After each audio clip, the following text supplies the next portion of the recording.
Welcome everyone to the cruising show here on Northern Viking Explorer. If you're new here, my name is Ken. This is my wife, Andrea, and you can watch us here on YouTube or Facebook or listen to us on your favorite podcasting platform or just head on over to thecruisingshow.com. That'll bring you over to our website where you can find all the latest episodes. We are so glad that you joined us. We love to cruise, we love to travel, and we love to share with you what we've learned on our adventures. Mm-hmm. So let us know about where you're coming from, watching from, where you're cruising to next. We love to talk cruising. Mm-hmm. So today we are going to be talking about the Sapphire Princess Pacific Coast Cruise. This is a 7-night cruise that sailed out of Vancouver, and we are going to be sharing some of the thoughts about that, but it's going to be a little bit different. It's a little bit different because I didn't go on this cruise. No, you didn't. So Ken and our son, they went together. So Ken, why don't you explain how this cruise came about, why I wasn't with you, and why you chose this cruise? All right. Well, so first of all, you weren't able to get the time off work. Correct. So it was kind of a last minute cruise. We booked it probably maybe less than 2 weeks before the cruise. It left out of Vancouver, so our closest home port, and the price was ridiculously good. It was just one of those cruises that was hard to turn down. Mm-hmm. So we were already going to be in Vancouver during the weekend where it set sail. And just to give you a kind of a heads up of what this cruise cost, I went with our son actually. Mm-hmm. So the pricing, we got $287 per person, and we plus taxes and fees, of course, which were almost as much as the cruise. Plus we had $250 of onboard credit. So the pricing on the cruise was ridiculously good. And that was 7 nights. That was 7 nights from Vancouver, sailing down the coast and ending in Los Angeles. So that's really was a great deal. Yeah, no, it was a good deal. Hard to turn that one down for sure. So, but yeah, so it sailed out of Vancouver, and the ports were Victoria, Astoria, Oregon, San Francisco, San Diego, and then ending in San Pedro or Los Angeles. Now, I know the answer to this question, but how did you get to the port? Well, like I said, conveniently, we were it was Canadian Thanksgiving weekend, so at the beginning of October. So we were already in the Vancouver area, and you happened to be there. Yes. So you actually drove us to the Sky Train, which is the train that is in the Vancouver area. And that took us all the way to Waterfront Station, which is about a block from Canada Place, where the Sapphire Princess. Do you recall how much it was to take the Sky Train roughly? It was a Sunday, and it was really cheap. I think it was $3 per person to take the train down there. So it was way cheaper than gas, and it was fast. And weekdays are more expensive though. So that was a weekend rate. Now, was it difficult to get on and off the Sky Train with a suitcase? Because you were traveling with a full-size suitcase.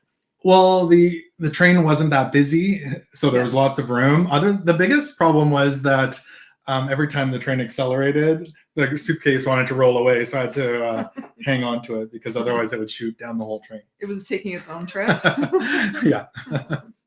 So. And we had a lot of questions about the embarkation process because we've left out of Vancouver before. So we wanted to know how that was going to work and how it was with customs. So can you let us know how that went? Yeah, so the port that you sail out of in Vancouver is Canada Place. If you're watching on one of the video streams, Canada Place, you'll see it in photos. It's kind of got the big flags on the roof. It's right next to downtown.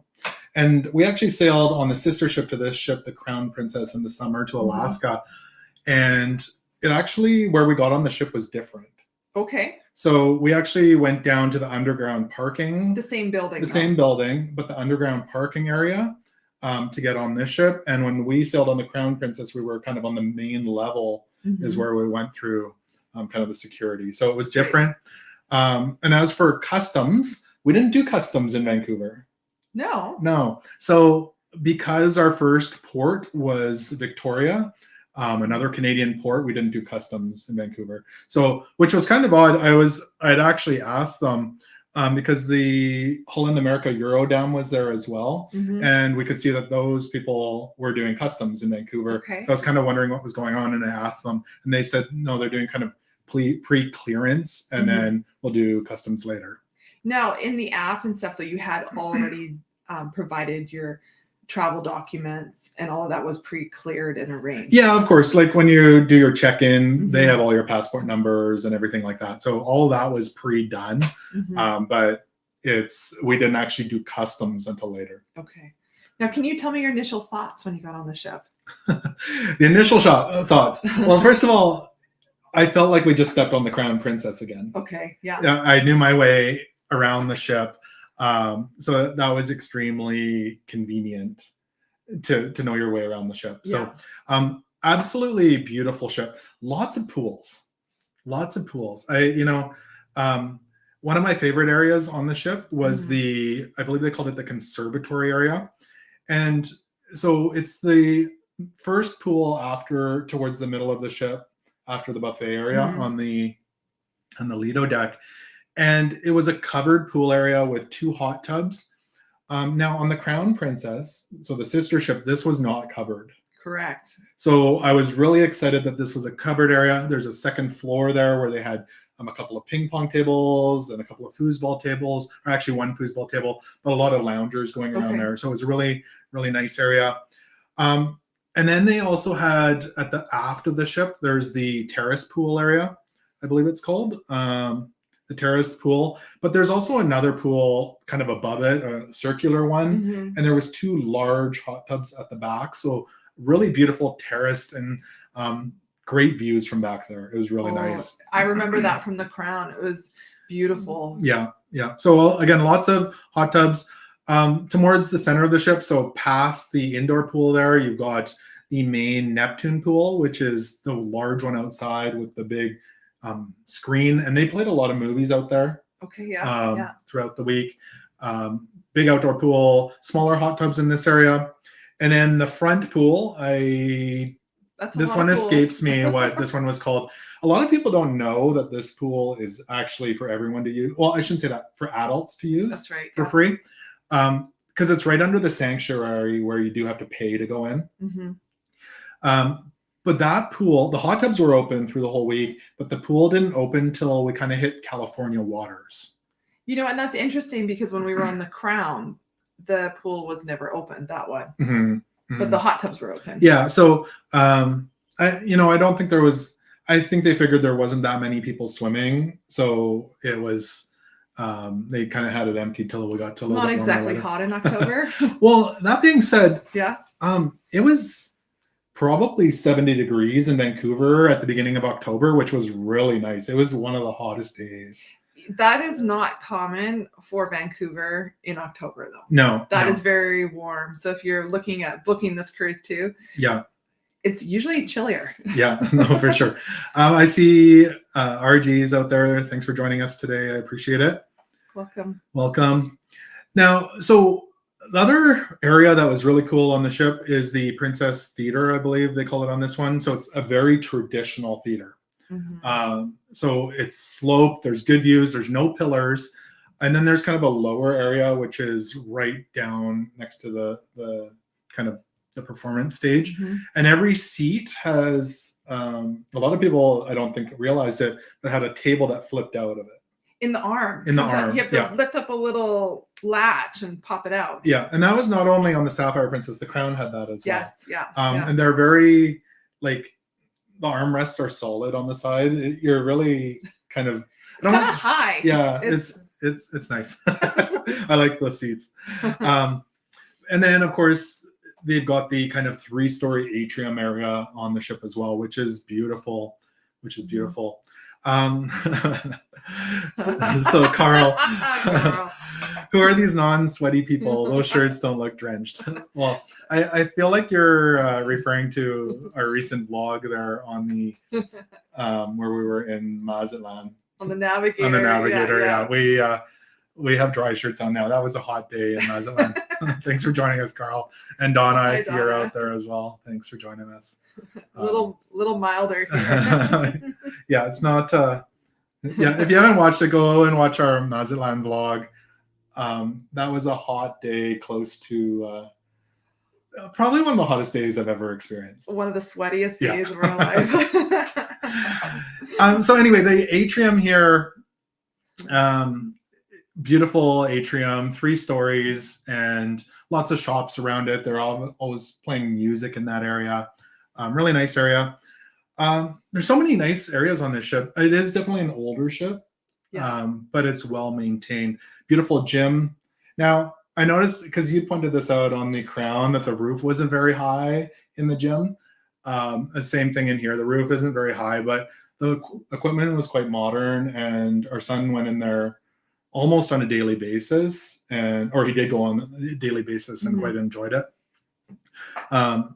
So that was really nice. This is one of my favorite spots. Is on the deck 7, there's the promenade that goes all the way around the ship, but on deck 8 at the very front of the ship, so 7, you go up the stairs. You're outside. You're outside, yeah. And you can go right to the very front of the ship, and it's covered, really beautiful area on the ship. So there's lots of neat places. If you're into sports courts, very top at the aft of the ship at the back, there's a sports court up there. Different. This is one of the differences to the Crown. This one, that's where the mini golf, or I should say putting green and cornhole was on the Crown. That was not there on the Sapphire.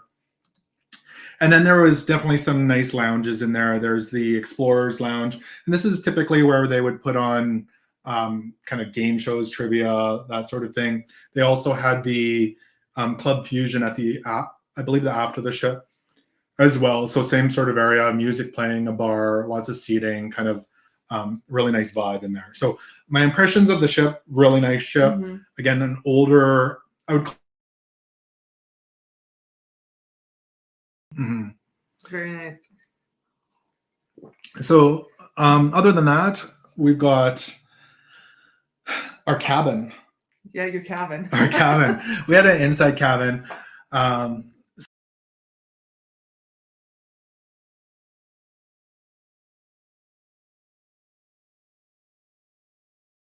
We appreciate that. Thank I'm you. glad you watched those. I think we disappeared there for a second. Hopefully we're back. And Christine's joining us from Greenville, Welcome. South Carolina. Thank you for joining us there, Christine.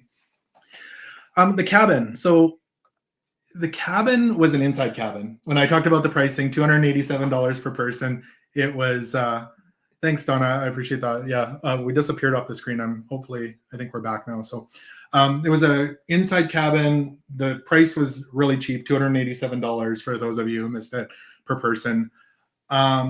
So it was hard to turn down, but it was an inside cabin. So I don't mind inside cabins, honestly. We've stayed in quite a few of them.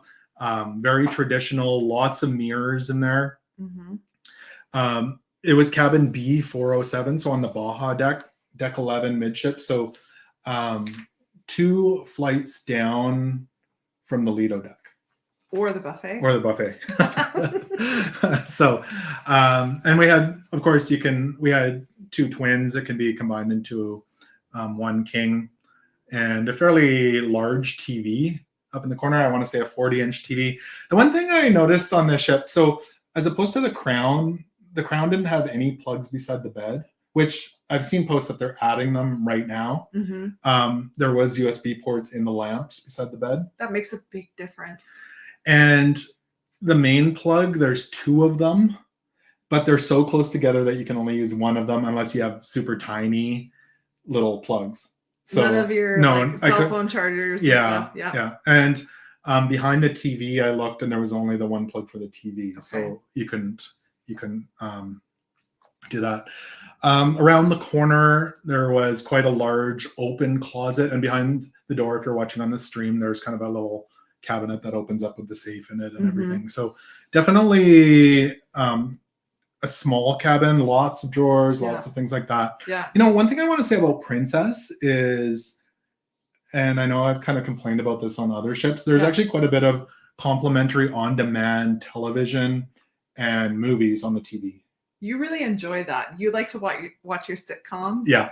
And just have, more so than other cruise lines. That's one thing I've enjoyed about Princess. And I want to say, as opposed to other ships, everything worked in the cabin. Okay. That is nice. Even though it was older. Yeah. So we've had other ships that we've been on recently where the drawers, you can tell all the ball bearings are gone and things were broken. This one, everything was well maintained. That's nice. Really nice. Yeah. So Yeah. All right. So you're then headed to Victoria. So my question was, if you take a ferry just outside of Vancouver to Victoria, it's only about 2 hours. So That's right. what did the ship do for 18 hours? That's right. Did you go in circles? Did you stop? Well, it's only about, like you say, about a 2-hour ferry ride from that area to Victoria. And so I wondered the same thing. So as we sailed out of Vancouver, went under the Lionsgate Bridge, that seemed normal speed. Okay, that's beautiful, by the way. Yeah. Going under the Lionsgate Bridge and around Vancouver is amazing. Yeah. Just have to add that there. Yeah. So once we got out of there, and we actually went around up towards Whistler.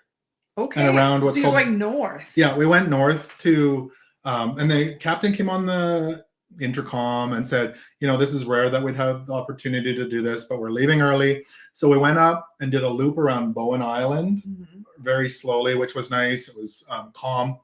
And then from there, it was getting dark. So we went kind of and had dinner into the shows. When we woke up in the morning, I was like, what in the world did we do all night? So we actually went towards Alaska and then did a U-turn and then came back very slowly. So we just went really slow, but we went away from Victoria and then came back. Yeah. So it was definitely, You're wasting some time. We were definitely wasting time and fuel. Hey, RG just asked though if we like Whistler. We love Whistler. It's beautiful. Absolutely beautiful. Yeah, Whistler is really nice. The drive there is gorgeous. It's a lot like an Alaskan cruise. It's actually very pretty. If you go back on our channel about 2 or 3 summers ago, we do have a Whistler vlog up there. Yeah, so yeah. You'll have to maybe the production quality is not quite as great, but go check that out. Was the casino open during this time? That is a good question. I didn't actually check. I feel like it was, but they had to leave port for a certain distance. I don't quote me on that. I didn't actually check. I feel bad that I didn't check. I should have checked. Next time. So then, that took us to Victoria for our first port on the first day. Now, can you tell me where in Victoria do you dock? So what did you do? So Victoria, we've been there several times on a cruise. So we docked at Ogden Point, which is about 25 minutes or a half-hour walk from the downtown area, where you'll find the Parliament buildings.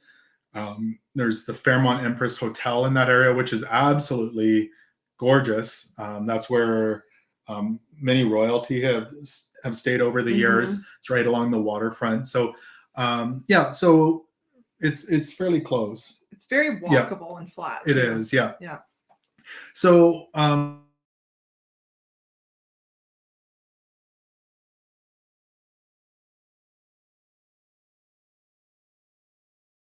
building area. Oh, we lost. There we are. We're back. Hopefully we're back. I don't know why we keep cutting out there.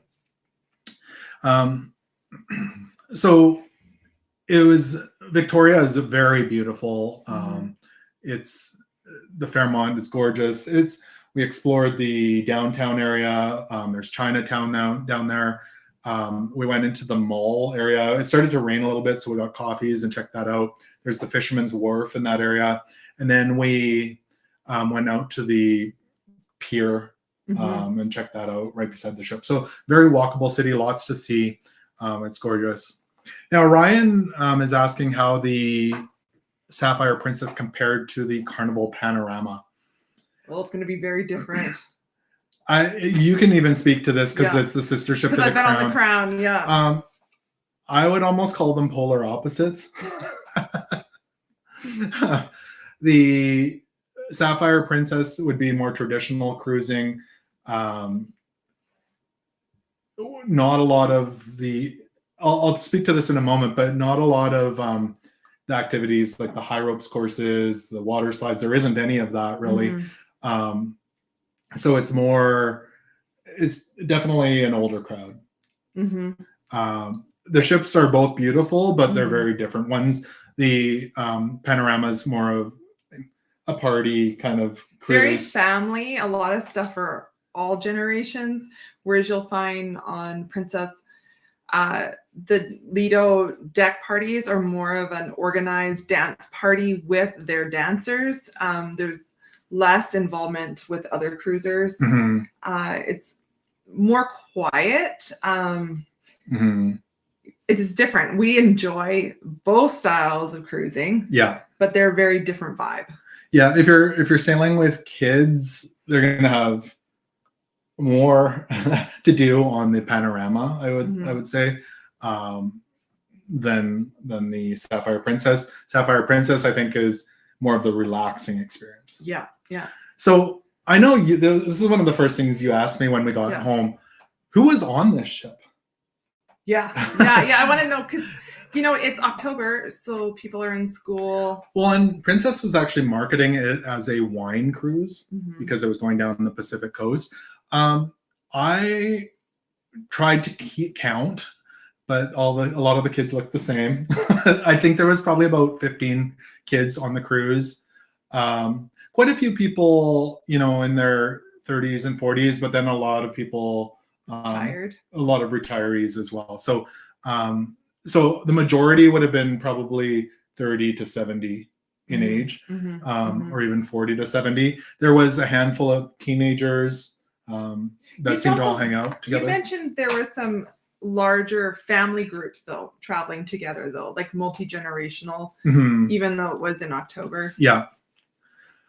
So you've got a question here. So Andrea, if you could only pick one or the other for all future cruises, which would it be? Princess or Carnival? Oh, you can't put me on the hot seat. Well, it's really hard to say because Carl, I really sometimes like that downtime. Like Princess, I do really enjoy and I feel very relaxed. Although with Carnival, I like all the different activities and fun things. I'm a people watcher. So sometimes... You're gonna sit on the fence, aren't you? I feel like I can't answer this. Like, okay, let me answer it this way because we've talked about this.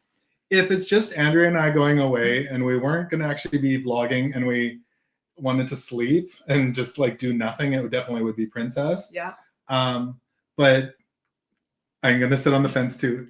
Carnival just will give you more of an interesting experience. Carnival is more fun to vlog. It's definitely more fun. And I actually saw a question up there. Ryan said, would you sail on the panorama again? Absolutely. Yeah. I love the panorama. I love riding those bikes up high. There is that child in me too. So depends if I need downtime or I'm ready to play. It's funny. Actually, we saw the panorama when we were in Puerto Vallarta. Yes. So it was docked right next to the Navigator when we were there, and it actually brought back some fun memories. It did. Yeah. It's Carnival has a fun ship. Very different. Yeah, Victoria, beautiful. Typically, most people, if they sail out of Seattle to Alaska, they'll make that stop. Yes. Yeah. But close to home for us. All right. So. You ready to talk about Astoria? Oh, okay, Astoria. This is when it all, I don't want to say went sideways, but after we left Victoria, that's when the captain came on the speaker and said, unfortunately, we're going to be skipping Astoria. There's a large storm brewing in the Pacific, and they're expecting 4 to 6 meters. So they're going to try to outrun the storm. And that was 4 to 6 meter waves with us outrunning the storm and not getting stuck in the middle of it. So they said that the pilot, it was too rough to get the pilot onto the ship to try and get into Astoria. So they just tried to outrun it. And did you? Or did you feel the waves? No, we definitely felt the waves. As soon as we kind of got out in the Pacific, the ship was rocking.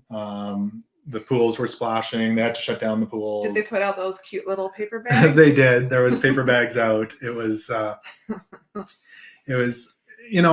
fared pretty well. I felt a little bit before bed and I took like a Dramamine or a Gravel and that kind of took care of it. Our son, I could tell he felt it a little bit more. So he sat on the deck quite a bit, getting the fresh air. So it was definitely, a couple, because we skipped the Astoria, it was a couple of days of rocking for sure. It's kind of 2 longer sea days you were planning on too. Yeah. For sure. But that threw a kink in things because that's where we were supposed to do customs. Yeah. In Astoria. But I do have a question. Did you get the port fees back? Because commonly we get port fees back. Well, I know you know the answer to this because I was saying, don't we usually get the port fees back? And you're like checking the app. Yeah. So messaging me. We didn't, which I was surprised because every time we've missed a port in the past, we've always gone. It's not a lot of money, but you paid for going to port. Mm-hmm. And I actually went and asked them at the desk because I thought, it's usually like $20 a person. Mm-hmm. And they said, no, we won't be refunding them this time. So I was like, sure, okay, whatever. I was just surprised. Because usually we like to respend that money on the ship, right? Well, you're like, oh, free money. Even though, yeah. So, that's what I was kind of like, oh, $40 to go, whatever, do. Yeah, entertain yourself. Buy a nice hat or something. So how did that impact the next port of call? Well, and that's what I just mentioned was that's where we were supposed to do customs. Yeah. So all of a sudden I kind of had I don't want to say a panic attack, but I had some concern because we'd booked an excursion privately in San Francisco. Mm-hmm. And I don't want to say it was early in the morning, but it was an hour and a half after we were supposed to get off the ship. And they kind of came out with a letter saying that, and announcements that everybody had to get off the ship, all however many thousand people, before anyone was allowed to go back on and clear customs. So it wasn't an all-day process. It was kind of like a full disembarkation where nobody could be on the ship. They had to have a 0 count. So now, before there may have been a percentage of the people planning to get off in San Francisco, and now everybody has to get off. Everybody had to do customs, in San Francisco. So it kind of put a little kink in it. So we got up early because the captain had announced that we were going to be sailing under the Golden Gate Bridge at 5:30 in the morning, which was nice. Was the sun up yet? The sun was not up. It was dark out. But how often do you get to sail under the Golden Gate Bridge? So we got up and did that. And there was actually quite a few people at 5:30 in the morning. True fan. True fans of the bridge. But so we went from there, we got ready, and they had announced that they would start handing out tickets at 7 o'clock or 7 a.m. to go through customs. So we went at 6:45 and got our ticket. You had to be ready to get off the ship. Okay.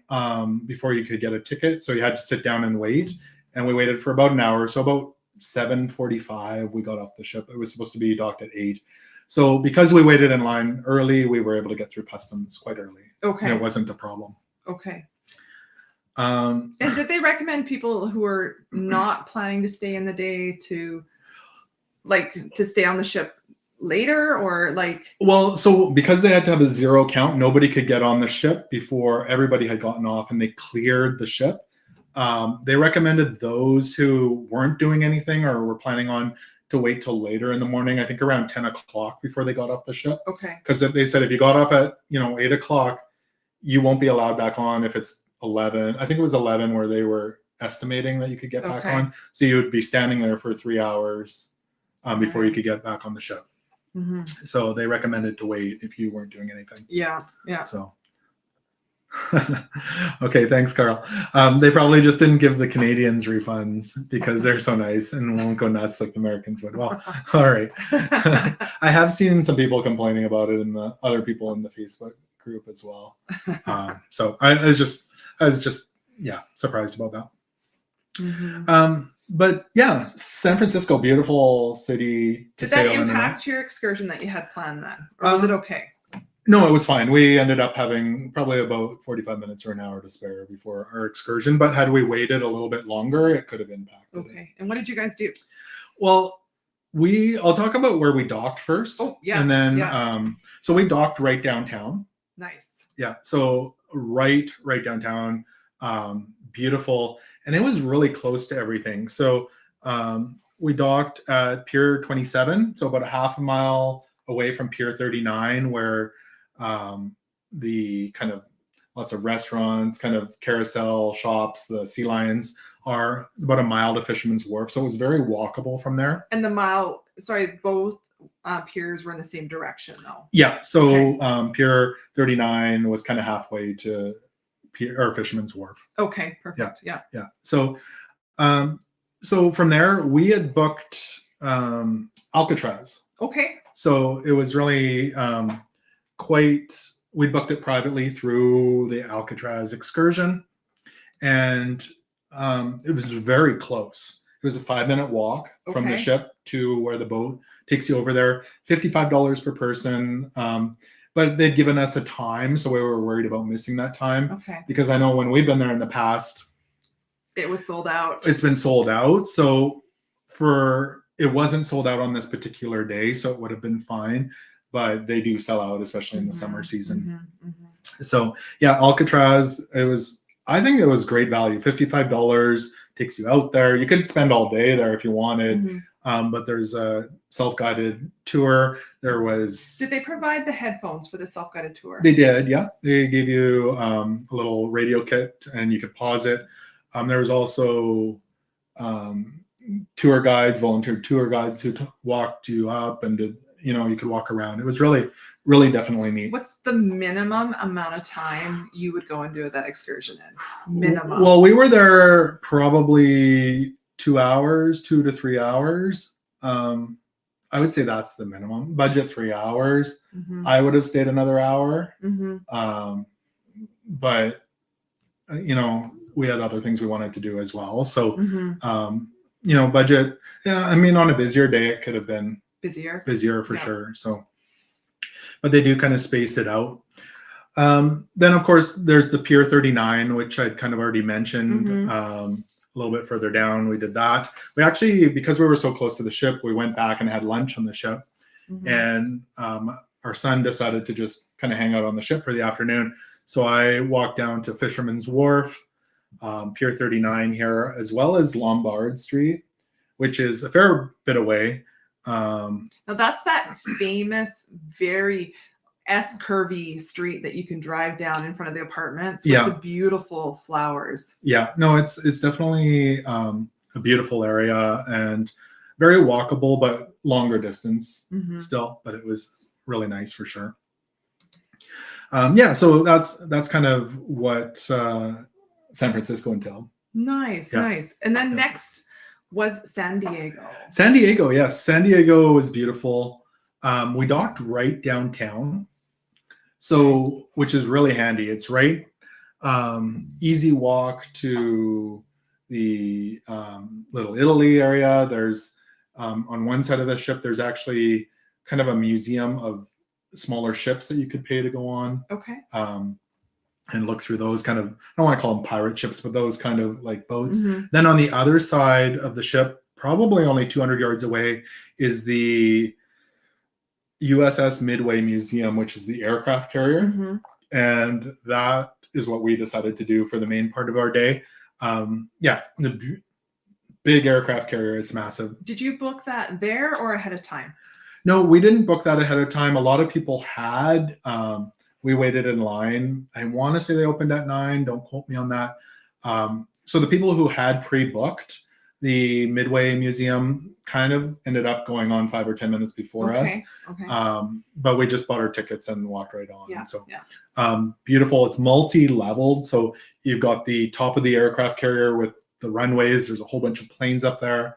There's the lower kind of hangar area with more planes. And there's actually some simulator rides in there that flip you around, or kind of virtual reality type stuff. Was that included or was that additional? Those rides were additional, but walking through was all complimentary. And then you can go down into the lower levels where the kitchen and the bunks and the jail and all that down below. So it was really cool. You can go up in the bridge. Highly recommended, right next to where the ship's dock.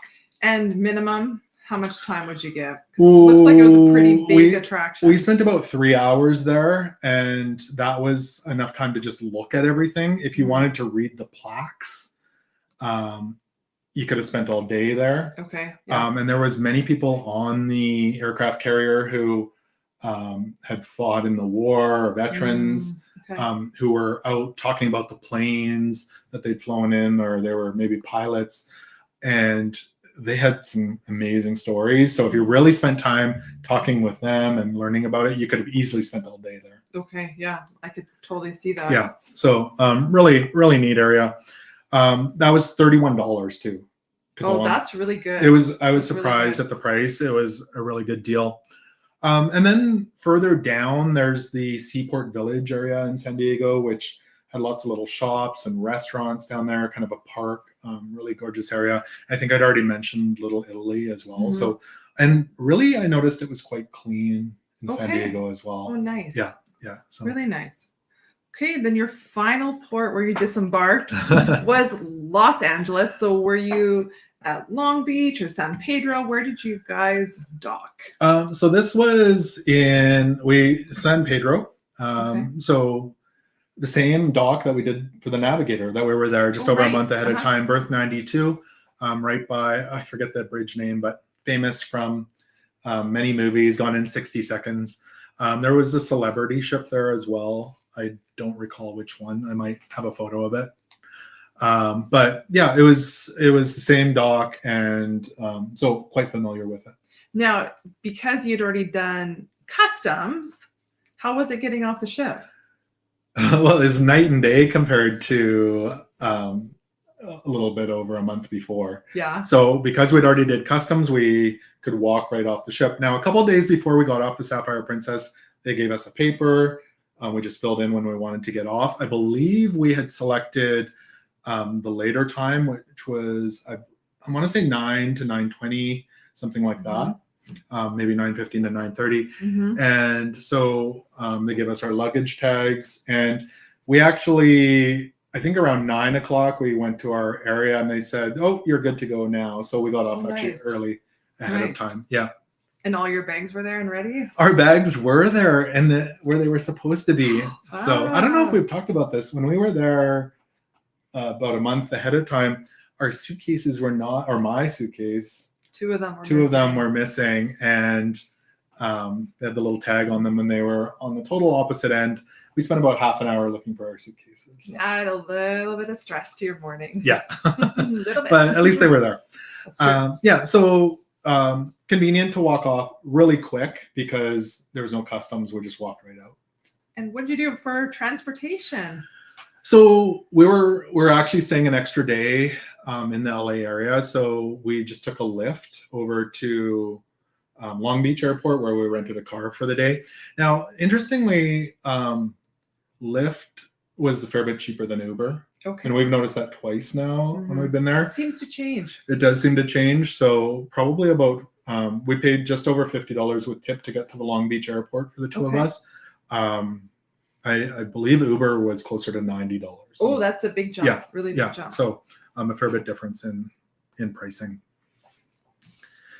Yeah, so that's how we got around. Oh, well, we didn't talk about the food yet on the show. No, we didn't. We should probably talk about food. We didn't. I like cruise ship food. I'll just.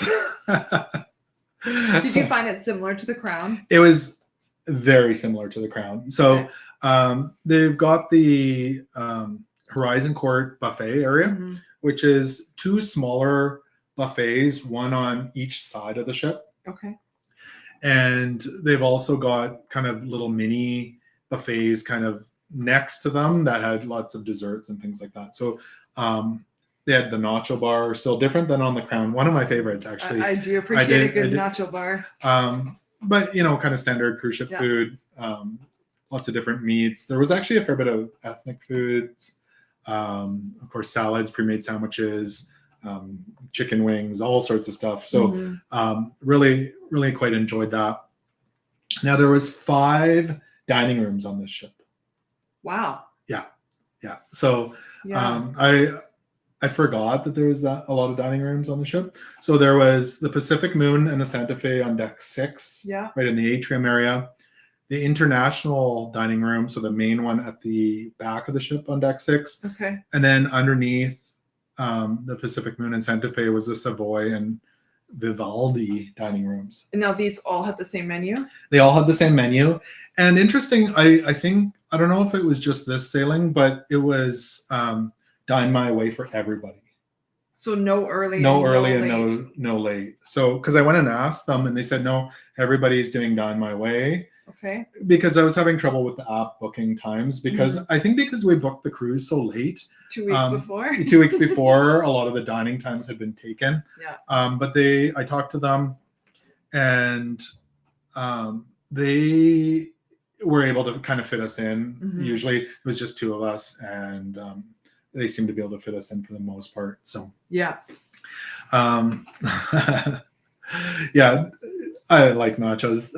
Carl's talking about the nachos we had in Cozumel. What was that Sunset Bar? Sunset Bar, yeah. In Cozumel. That's one of my favorite stops in Cozumel. And it was so well priced. Yeah. It really was good. Yeah. So nachos. We good. do like nachos. I love some guacamole. Yeah. So of course, being a cruise ship, there's ice cream. Did you have any? I did have a few cones, yes. The one thing I don't want to pick on Princess here, but the one thing about their ice cream shop, I don't mind when they make you the ice cream, that's fine. But it's at the same places where you order specialty sundaes and they've got really fancy specialty dessert sundaes on Princess. I can't remember what they're called. They come with their premium package. Yeah. And it's the same line for both of them, and it takes them a good few minutes to make those. So you can end up waiting in line for an ice cream cone for only a couple people in front of you for several minutes. So, or I shouldn't say like 5 minutes for an ice cream cone. It really slowed the line down when we were on the Crown. Yeah. It's very slow to get an ice cream. And it was the same thing here on the Sapphire Princess. Yeah. So that's something to keep in mind. There's also of course, the International Cafe down on the lower deck of the atrium. So I want to say deck 5-ish, 5 or 4. It's hard to remember. But lots of different places around the ship. There's for complimentary, there was the Trident Grill up by the Neptune Pool, which had burgers, tacos, loaded fries. Those are excellent. Okay, I love nachos, but I also love chili cheese fries. And those are so good. Yeah. They had the main dining room for breakfast as well, which you know what, I was surprised it ends really early, 9 a.m. Yeah, so that was really early. I mean, on like they were doing brunch and different things like that on some of the days, but that seems really early on a sea day especially. Yeah, I understand a port day, but sea day, the Prego Pizzeria, which is I think that's what it's called. Pregnant Pizzeria, Prego Pizzeria, out by the Neptune Pool, and then they had some paid restaurants as well. We didn't actually try them, but Alfredo's Pizzeria, which is down in the atrium, which you do have to pay for. Okay. Now I know they had something similar when we were on the Discovery Princess, and I don't know if you have to pay for it now. It was complimentary at the time, but rumor is you have to pay now. Okay, so one of those things that but they've got the Sabatini's, which is the Italian kind of restaurant. And then they did something interesting. They closed off part of the buffet and turned it into a specialty steakhouse at night. Is that similar to when they did for the crab? Yeah, I did. I can't remember if they have the crab shack on this one, but they definitely did the steakhouse where they take part of the buffet, kind of close the doors and turn it into a specialty restaurant. So there wasn't a lot of specialty restaurants on the ship, but there was definitely a few. So definitely really good food on the ship for sure. It looked good. The pictures you showed me looked delicious. Yeah. So how about the entertainment?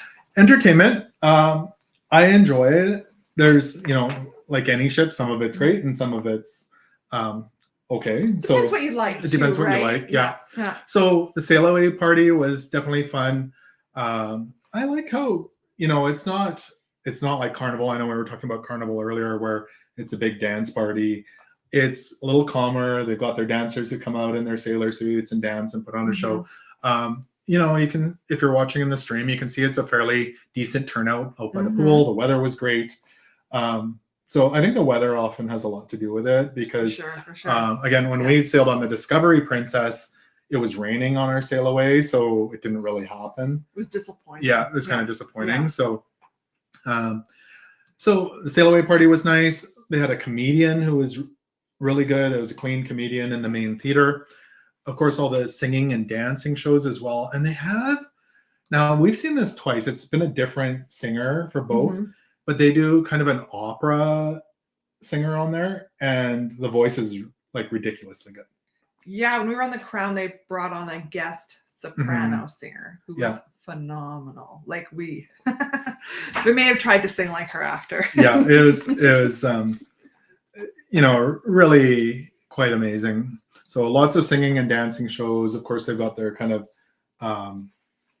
what would you call them, the kind of house team or dance team that sings and dances. So they were really good.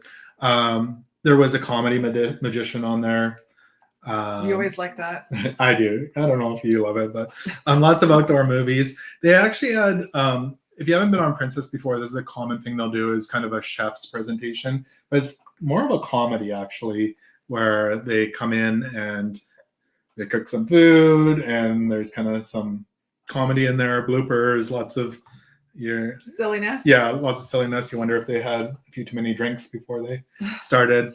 Did they follow that up with the galley tour? They did. Oh. So twice now after this presentation, and they don't really announce it, there's a galley tour. So we were able to walk through the galley, and really it's a quick tour, but you kind of walk through. They did require us to wear masks when we walk through there. Okay. So they also did one other thing. So rather than a sit down with the captain, which we've seen many times, which is actually one of our favorites, they did, it was called Ship Navigation, The View from the Bridge, I believe. Okay. And it was one of the, I want to say senior officers who talked about all the equipment they use on the ship. Oh, interesting. Like on the bridge. So, yeah. So a little bit different perspective, and it was actually quite neat. So I did enjoy that. I like those talks. I really enjoy that. Yeah. So, and then they also did have Deal or No Deal on there as well. So for the game show. Yeah. So that's common. We've seen that on Princess. We've seen that on Carnival as well. I believe so. Yeah. So, so that was in the main theater. So all in all, did you enjoy your cruise? We did enjoy it, very much so. It would have been nice to go into Astoria, because that's one of the ports I was looking forward to going to. I wanted to go see the Goonies house and just explore. But, it was a great cruise. It was very quiet. It was relaxing. And you know what? I really enjoyed San Francisco as a port. Okay. Yeah. And San Diego as well. So we've visited those places before, but we haven't actually cruised into them. So it was really nice to visit them. So you'll have to again. What are you saying? Yes. I want to go. He was sending me photos, and I felt bad every time I sent you a photo. So. I was so happy they could go, though. Yeah. So happy. Yeah. No, it was an awesome cruise. And again, they were marketing it as kind of a wine cruise, Pacific Coast cruise. And yeah, if you have a chance to do this sort of a cruise on whether it's the Sapphire Princess or other princess ships, I know a few of them do this. They actually went back and forth a couple of times. So it wasn't just a repositioning cruise. They actually went back and forth a couple of times. It was an enjoyable cruise for sure. Nice. I'm glad you got to do it. Yeah. Well, thank you. But should we wind it down there? I know we've been going on for quite a while. That was the Sapphire Princess. Highly recommend it. We really do enjoy princess cruising. If you haven't tried it out, probably recommend it. I know Carl and Donna, I believe, recently went on a princess cruise as well. So I think they like it. I've always been happy on a cruise. So awesome. Thank you everyone for joining us for the cruising show here on Northern Viking Explorer. We're going to take off for the night. So until next time, thanks for watching and take care.